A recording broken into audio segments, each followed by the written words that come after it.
ரொம்ப சந்தோஷமாக தான்டா இருக்கிறோம். இந்த ஊரில் எந்த பிரச்சனையுமே இல்லை. ஆனால் வந்துட்டான். யார்? ஏய், ஒரு நிமிஷம். டேய் அலெக்ஸா. Alexa, hello. நான் தான் அலெக்ஸ். உங்கள் ஊரில் ஒரு டவருக்குள்ள பக்கத்தில் இருக்கேன். சீக்கிரம் வாங்க. என்னாச்சு ராய்? என்ன சொன்னா? அலெக்ஸ் வந்து ஃபோன் பண்ணி டவருக்கு வர சொல்கிறான். சீக்கிரம் வண்டியில் இரு. இறங்குங்க, நான் வண்டி ஓட்டுறேன். சீக்கிரம் போ. ரொம்ப நாள் கழிச்சு ஏதோ வந்திருக்கான். என்ன ஆச்சுன்னு தெரில. 2 வருஷம் ஆச்சு பார்த்து. ஓகே இருங்க, சட்டுன்னு போயிடலாம். நான் ஸ்பீடாக தான் போயிட்டுருக்கேன். எதுக்கும் நீ கொஞ்சம் உஷாராகவே இருந்துக்கோ. அவன் ஏன்னா போலீஸில் வேறு இருக்கிறான். நம்ம இதெல்லாம் வந்து போகிறோம் அப்படி இங்கே நிறுத்திங்க. பின்னாடியே அந்த மவுண்டெயின் மேலே தான் நினைக்கிறேன். மவுண்டெயினில் ஒரு சேர் இருக்கணும், அங்கே தான் வெயிட் பண்ணுவான். சரி நீங்கள் முன்னாடி போங்க, நான் பின்னாடி வரேன். அவன் எதுக்கு வந்திருப்பான் ஒன்றும் புரியலையே. திடீர்னு வந்து 2 வருஷத்துக்கு அப்புறம் வந்திருக்கான். சரி என்னன்னு பார்ப்போம். நீங்கள் ஒன்றும் கவலைப்படாதீங்க ராய், நான் பின்னாடியே தான் இருக்கிறேன். அப்படிலாம் ஒன்றாவது, நம்ம ஃப்ரெண்டு எல்லாருமே. நம்ம மட்டும் ஒன்றும் பிரச்சனை இருக்காங்க. எப்பயும் கெத்த தானடா நடக்க சொன்னேன். கெத்த நடக்கணும்டா. ஓடி போய் என்னமோ அவனுக்காண்டி இருந்தான். அங்கே தான்டா இருக்கான். வண்டி வா. இந்த பார்த்துட்டேன் இந்த பின்னாடி தான் வரேன். என்ன அலெக்ஸ், எப்படி இருக்கிற? பார்த்து ரொம்ப நாளாச்சு. போலீஸ் டியூட்டியில் என்னாச்சு? ரொம்பவே நல்லா இருக்கேன். உங்கள்கிட்ட ஒரு விஷயம் சொல்லணும். அதுக்கு தான் இந்த ஊருக்கு வந்திருக்கேன். அப்படி என்ன விஷயத்த பேச வந்திருக்க? வா உட்காந்துக்கிட்டே பேசுவோம். அதாவது உங்களுக்கு ஒரு கேங் ஞாபகம் இருக்கா? Devil guys.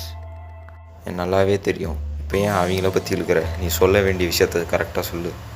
அதுதான் விஷயமே. 2 வாரத்துக்கு முன்னாடி அவங்க கேங்லேன்னு ஒரு மெயின் ஆள் வெளில வந்துட்டான். அந்த கேங்கை விட்டு வெளில வந்த உடனே அவனை பிடிக்கிறதுக்காக டெவில் காய்ஸும் போலீஸும் வலை விரித்து தேடிட்டு இருக்காங்க. அவனை பிடிக்கிறதுக்காண்டியா? அவன் வெளியே தானே வந்தான். அப்படியே அவன் என்ன தப்பு பண்ணான்? அவனுக்காக ஒன்று அவனை தேடலை. டெவில் காய்ஸோட டாக்குமெண்ட்டும் போலீஸ் டாக்குமெண்ட்டும் மெயினான டாக்குமெண்ட் எடுத்து ஓட்டான். அதனால தான் அவனை வலை விரித்து அவனை தேடிட்டு இருக்காங்க. அப்படி அது என்ன டாக்குமெண்ட்டோ அதை எடுத்துகிட்டு ஓடி போயிட்டான். அது எனக்கே தெரியாது அது என்ன டாக்குமெண்ட்டுன்னு. எனக்கு கிடைச்ச இன்ஃபர்மேஷன் படி இன்னும் 2 நாளுக்குள்ளே இந்த ஊருக்கு வரான். இன்னும் 2 நாளுக்குள்ளேயா? அவன் ஃபஸ்ட்டு அவன் பேர் என்ன, அவன் எப்படி இருப்பான், ஒன்றுமே தெரில எனக்கு. அவன் பேர் டென்வரு. அவன் எப்படி இருப்பானோ உனக்கு அப்புறமா ஃபோட்டோ அனுப்புகிறேன். சரி. இந்த ஊருக்கு வர்றது வந்து யாருக்கும் தெரியாதுல்ல? இல்லை, என்னை தவிர யாருக்குமே தெரியாது அவன் வர்றது இந்த ஊருக்கு. எப்படி அது உனக்கு மட்டும்தான் தெரியும்?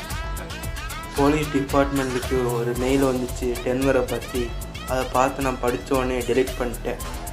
சரி, இதை நான் பார்த்துக்கிறேன். நீ உன் ஊருக்கு போ, சரியா? அலெக்ஸ், உனக்கு இனிமேலுக்கு உனக்கு ஃபோன் வந்துக்கிட்டே இருக்கும். உங்கள் ஃபோனுக்கு நான் எதிர்பார்த்துக்கிட்டே இருப்பேன். வந்ததுக்கு ரொம்ப நன்றி அலெக்ஸ். போயிட்டு வாங்க. போயிட்டு நிச்சயமாக திரும்பி வருவேன். பாய் அலெக்ஸ், போயிட்டு வாங்க. பாய். சரி, நான் போயிட்டு வரேன்.